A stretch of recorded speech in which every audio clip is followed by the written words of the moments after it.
O tema é: para quem será? Divisa: Jesus ou Satanás? Pensamento: salvação ou perdição? Daqui para lá vai pegar fogo. Olha a pronúncia dele, o que ele diz. Livro de Lucas, capítulo 12, do versículo 13 a 21. Do capítulo 13 ao 18, ele usou a cabeça, ele usou a inteligência.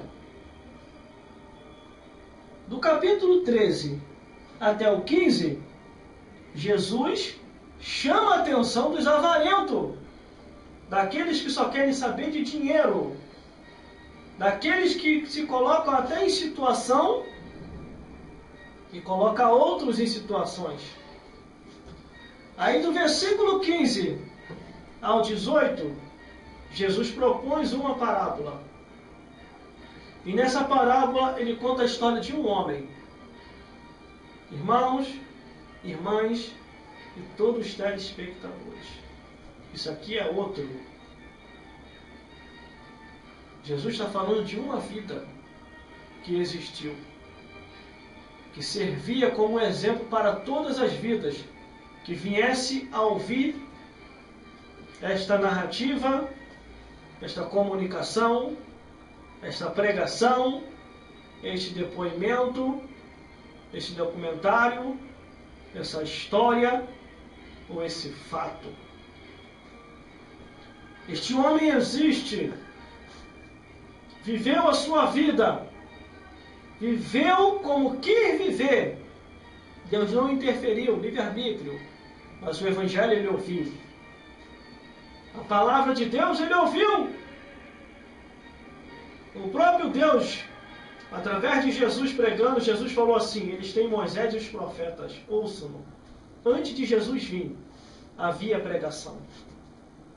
Porque tem uns contadores de história por aí, os mentirosos que dizem assim: e antes de Jesus vir, aqueles que morreram antes de Jesus vir, como é que vai ser? Tinha Moisés e os profetas. Mas vamos continuando. Do versículo 13 até o 15, Jesus repreende os homens do seu tempo.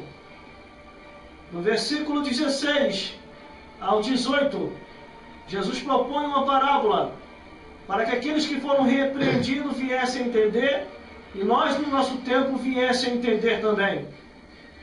No versículo 18, o rico pensa e fala para ele mesmo, não para Deus. O rico diz para ele mesmo assim: e direi a minha alma, alma, tens depósito muitos bens para muitos anos. Descansa, come, bebe e folga. É aqui o erro de muita gente. É aqui o erro da maioria da Zona Oeste que hoje me ouve. Irmão, qual é o erro? O erro é esse. É achar que vai viver muito tempo nessa vida. Se analisarmos essa profundidade de palavra e pegar esse versículo e irmos agora ao cemitério, vamos fazer um piquenique no cemitério. Ninguém quer ir, nem o Antônio Rodrigues. Vai com Deus. Agora vamos fazer um piquenique no zoológico. Todo mundo quer ir. De graça, até injeção na testa. Mas essa passagem aqui, o versículo 19 diz: e direi a minha alma, a alma tem depósito muitos bens para muitos anos. Descansa, come, bebe e folga. Quando ele termina de falar, quem aparece? O Criador. É assim que acontece com muitas vidas que vive nessa vida, que deixa a arrogância, a soberba, a ignorância os envolver. Deus é assim. Ele deixa você terminar de falar, para depois agir. Quer bem ou quer mal. Quando esse rico termina de falar, o Criador aparece. Versículo 20. Profundo, meu pastor Antônio Rodrigues. O Criador aparece e diz assim, ó, versículo 20. Mas Deus lhe disse: louco, esta noite te pedirão a tua alma, e o que tu tem preparado, e para quem será? Entendeu o mistério? Aceita Jesus enquanto é tempo. Procura uma igreja mais perto da tua casa e aceita Jesus. Aceite Jesus enquanto é tempo. Porque tudo que você construiu vai ficar aí. Não trouxemos nada para essa vida. E desta vida para outra, não levaremos nada. A última coisa que um ser humano ganha de presente quando morre, sabe o que é? Um paletó de madeira. Só isso. Depois, se for salvo, vestimentas branca e comprida. Se for perdido, vestimentas rasgada, podre, cheia de bicho e fogo.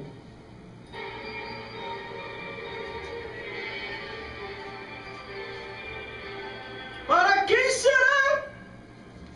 Eis aí a resposta da pergunta. Mas Deus lhe disse: louco, esta noite te pedirão a tua alma, e o que tu tem preparado, e para quem será? Irmão, a palavra de Deus não tem erro.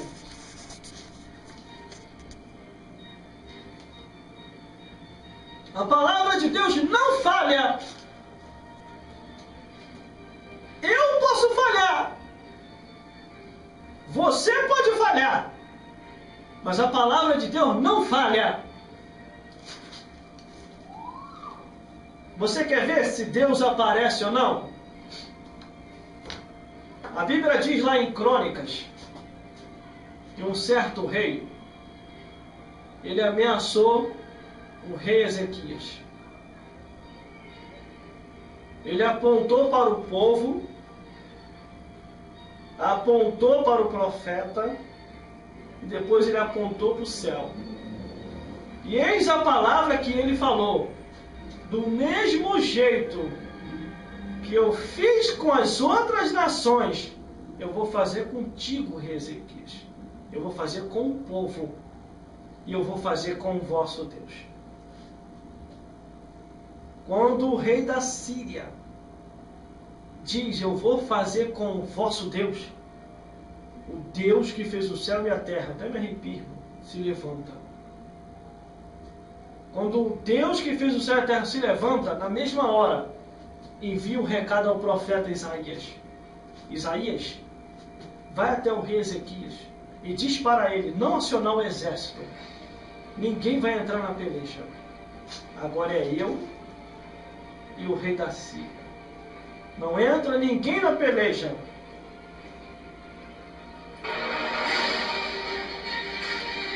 Irmãos, irmãs e todos os telespectadores que me ouvem aqui hoje. O profeta Isaías vem até o rei Ezequias e diz: rei Ezequias, recebi um recado de Deus agora. Não é para entrar na peleja, porque Deus vai descer a terra e vai acertar as contas com o rei Ezequias. Com o rei da Síria, quer dizer, corrigindo. Com o rei da Síria. Será querido? Será querido. Aí sabe o que aconteceu, irmão? Deus chama um anjo lá no céu, o rei do céu. Anjo, vem cá. O anjo, ó. O que foi, Criador? desce à terra agora. Você vai fazer um favor para mim. Mata todo o exército do rei da Síria, mas no rei tu não vai tocar.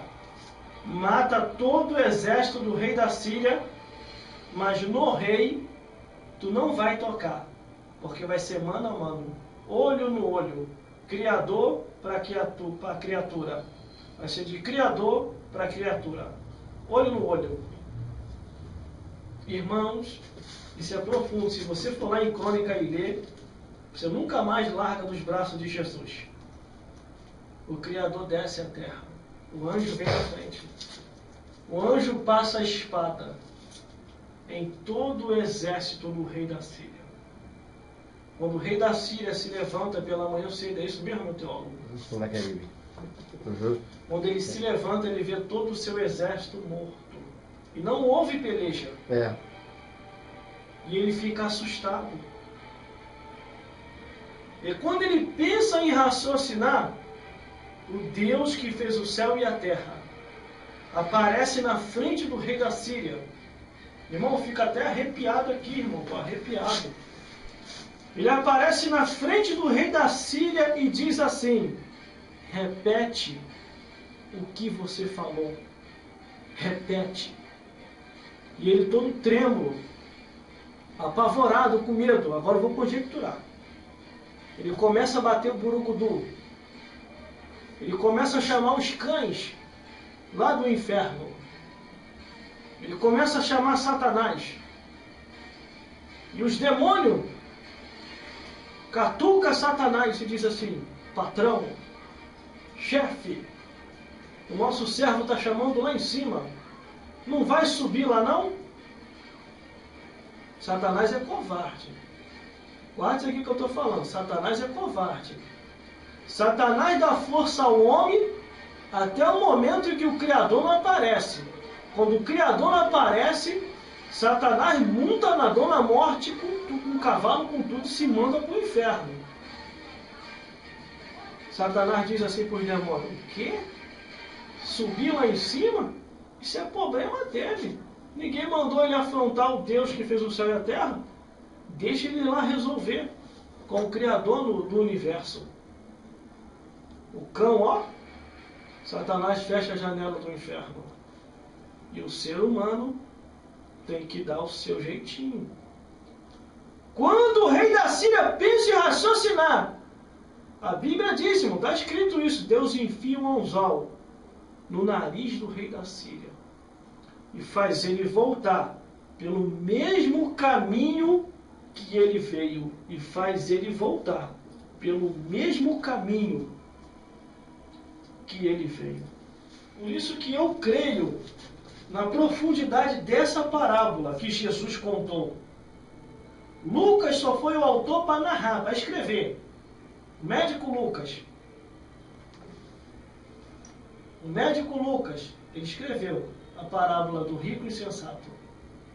No versículo 20 diz: mas Deus lhe disse: louco, esta noite te pedirão a tua alma, e o que tu tem preparado, e para quem será? Irmãos, vou falar uma sinceridade aqui. O que tem de gente que está devendo a Deus, agora eu vou mandar para os evangélicos, que está na igreja.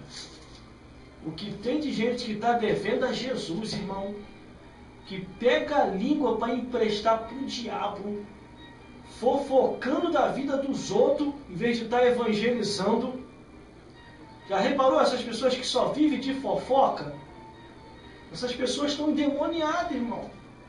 Endemoniado mesmo, sério. Tanto assunto na Bíblia, irmão, para contar. Quer perder tempo falando mal da vida dos outros? Do Gênesis até o Apocalipse, irmão, tem assunto. Do Gênesis até o Apocalipse tem assunto, irmão, que não daria tempo nem para contar do entretenimento. Que não daria não, que não dá nem tempo para contar do entretenimento. Olha, os crentes de hoje, irmão, estão tão endemoniados que eles acham tempo para contar de futebol, acham tempo para contar de filme, acham tempo para contar de novela, acham tempo para contar de desenho, acham tempo para contar o que leu no jornal imoral, na revista imoral, acham tempo para contar aquele jogo que jogou, jogo imoral. Mas se você perguntar a Bíblia, irmão, sabe o que eles dizem? É fanatismo. Isso vai fanatizar. Isso vai fanatizar. Isso é fanatismo. Valores invertidos. Só que Deus vai cobrar isso tudo, irmão. Eclesiastes capítulo 3, versículo 15. E Deus pede conta do que passou. Isaías capítulo 57, versículo 4. Que diz assim: o que vós fazeis com o vosso passatempo. E o pior é agora que eu vou falar. Apocalipse capítulo 20, versículo 11. E cada um foi julgado segundo o que está escrito.